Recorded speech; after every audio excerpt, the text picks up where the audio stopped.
Hey everybody, Adele Foltz here, your professor for Accounting 1, and I'm so excited to prepare this video for you to help you make some sense out of these dollars. And we are going to talk about the accounting cycle. Before we talk about adjusting journal entries, which is a major topic of this chapter, we should go back and review the accounting cycle. So this is the start of it. These first four is where we came from. Okay. The first thing that we did was that we identified transactions. Really, we want to say transactions and events, but in accounting one, we're at least in the early stages, we're mostly concerned about transactions with third parties. And so in this step, we identify these in plain English. Right, so we did that. And we also talk about the impact on the accounting equation, but we're doing that in plain English.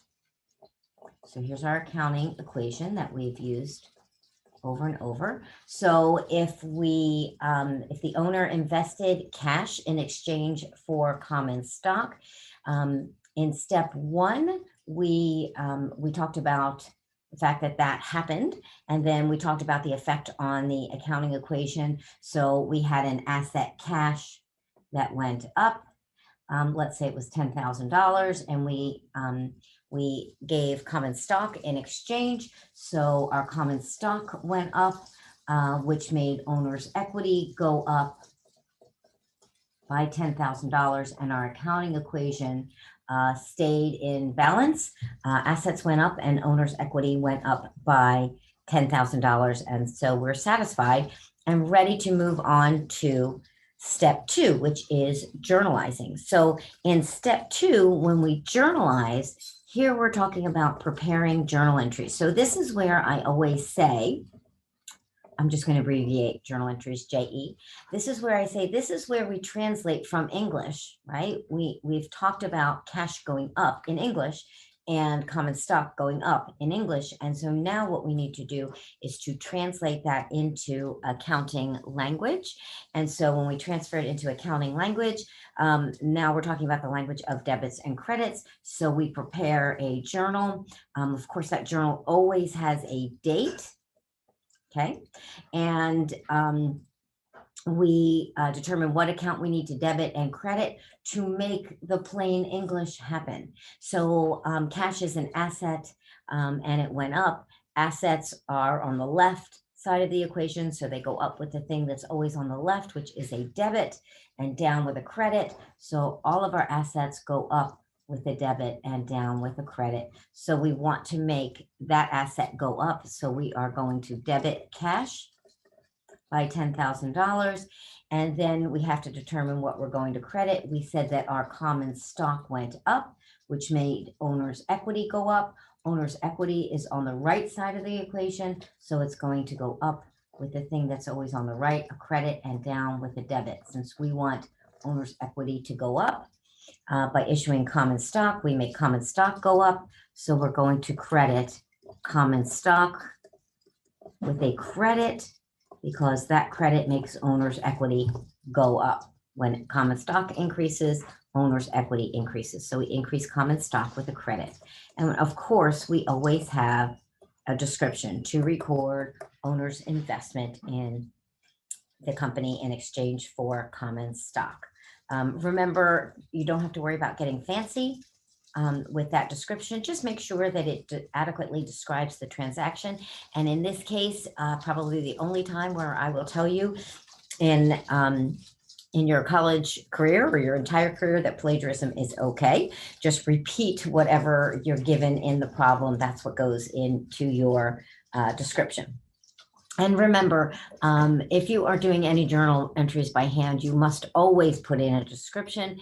In Wiley Plus, if you're using that as a tool, they often omit descriptions, but in real life, we never omit the description. On a test, if I asked you to prepare a journal entry, do not omit the descriptions because there are points tied to it. So again, don't worry about getting fancy, just make sure that it adequately describes the transaction. Okay, so the third item in our accounting cycle is to post. So when we post, let's see, what I'll do is I'll move this over here to the left. Looks like I have a little bit more room over here. When we're posting, we are talking about posting to the general ledger. And remember, we said our general ledger is a collection of all of the accounts that are in our chart of accounts. Remember, our chart of accounts is a listing of all the accounts that we may use. And if as accountants, there's a new account that we need, no problem. We just enter a new account into the system, being very careful to make sure that it's in the proper order. And we said that our chart of accounts is generally in our accounting equation order. So we list assets first, then our liability accounts, then our equity accounts, then our revenue, and then our expense. So again, that's just a listing of all the accounts we may use. If we need a new account, we may add it into the chart of accounts. Just make sure that it's in the right place. If it's an asset, make sure it's up in the asset section, and probably a smart idea to order them within the asset section in order of liquidity. And then that makes your financial statements easier because our classified balance sheet, see, this is all a review of where we came from. Our classified balance sheet lists our assets in order of liquidation, how quickly they either turn into cash or used in the business. So, so it's smart if you list them in order of liquidity, or at least in the close to the section that you would put in your classified balance sheet: current assets, our long-term investments, property, plant, and equipment, and intangible assets, that kind of thing. Okay.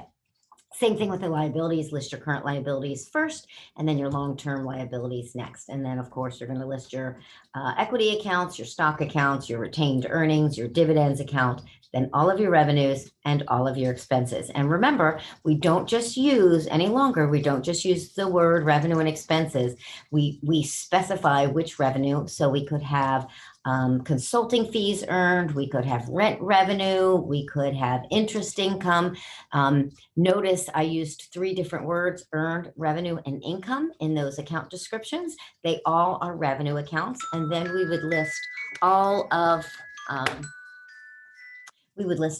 our expense accounts by type of expense. So, we would have cost of goods sold, salaries and wages, rent expense, insurance expense, etc. We don't just use the word expense. So we're posting to the general ledger.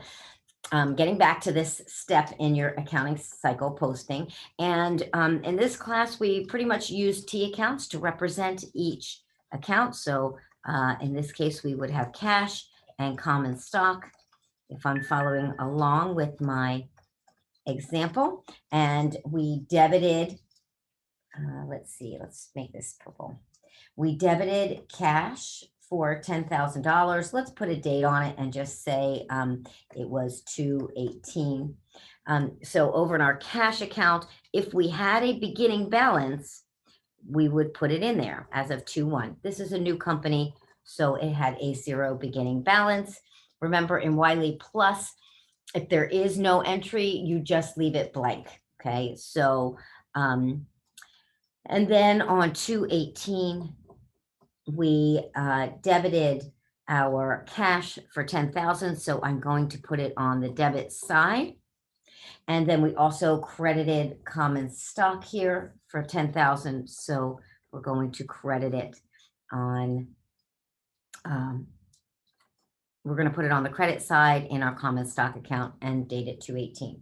Okay, so that's posting. So we take all of our journal entries for the period and we post them into our T accounts. So we would have lots of T accounts. Okay, then what we do is after we have posted all of our transactions, let's say we had another 5,000, it was a credit on 2/20 and $1,000 debit.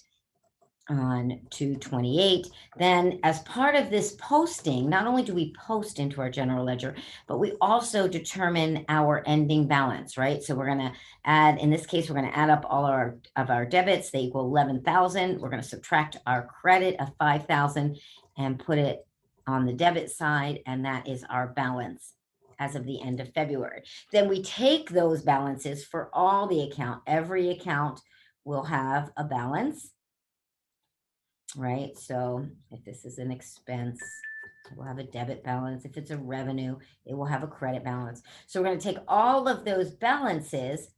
So the step 3 includes posting and summarizing, meaning determine your ending balances of those accounts, and then transfer your ending balances to your trial balance. And I call this an unadjusted trial balance, So why am I calling it unadjusted? Well, these first 4 steps were your first chapters in Accounting 1. And then in this chapter, we are going to learn about adjusting journal entries. So I will talk about them in just a moment. But I will say we need to make these adjustments before we prepare our financial statements. And what we're trying to do is to make sure that all of our revenue and expenses are in the proper period. Remember, we talked about that period assumption that says the life of an entity can be separated into periods. And so we need to make sure that when we issue our income statement, that all of our revenue and expenses include all of the revenue that we've earned during that period of time and all of the expenses that we incurred during that period of time, regardless of when cash changed hands. So it's when the events take place that we need to make sure that we're showing the effects of that event. So we'll talk about that here in a moment. Once we've made all of our adjustments, then we prepare our adjusted trial balance, showing the effects of those adjustments. And from those, from that adjusted trial balance, all of those accounts are where we prepare our financial statements. And then once we're done with financial statements, we'll talk about this in a separate video. We will do our closing entries, where we will close out our temporary accounts to 0 so that we're ready to start a whole new period with 0 balances. Again, there'll be a separate video on those closing entries. And then after our closing entries, we're going to prepare a trial balance one more time. And this is going to be called a post-closing trial balance. So we had 3 trial balances. We had our unadjusted trial balance. That's our starting point after we've journalized all of our transactions and posted them into our general ledger. Then we transfer the balances to our trial balance and check to make sure that we do indeed balance. We add up all of our debits and credits. So if you're shaky on any of that, please go back to the prior chapter videos where I cover all of steps 1, 2, 3, and 4 in those videos. So this is just a quick review. If you really feel shaky or feel like you didn't understand that, please go back and review that, because you have to do steps 1 through 4 before you can do steps 5 through 9. We're going to talk about our, let's see, I was saying about the trial balance. So we have our unadjusted trial balance is prepared first, then we make adjustments, and we have an adjusted trial balance. And from that adjusted trial balance, we prepare financial statements. And then finally, we have one more trial balance, post-closing trial balance. And then we go all the way back to the top. And it is a cycle. So we start all over again at number 1 for the new month. So again, we would identify transactions and events in March. We would journalize those in our general journal. We would post them to our general ledger and determine ending balances, and then prepare a preliminary unadjusted trial balance, make our adjustments, generate a new trial balance called our adjusted trial balance that we use as a basis for our financial statements. We prepare our closing entries, our post-closing trial balance, boom, all the way back to the beginning again for the next month. So that is our accounting cycle. It's super, super important. Obviously, we are learning every step in the process, and the subject of the next video will be adjusting journal entries. So thanks for watching your Dollars Make Sense video, and I'll see you in the next video soon.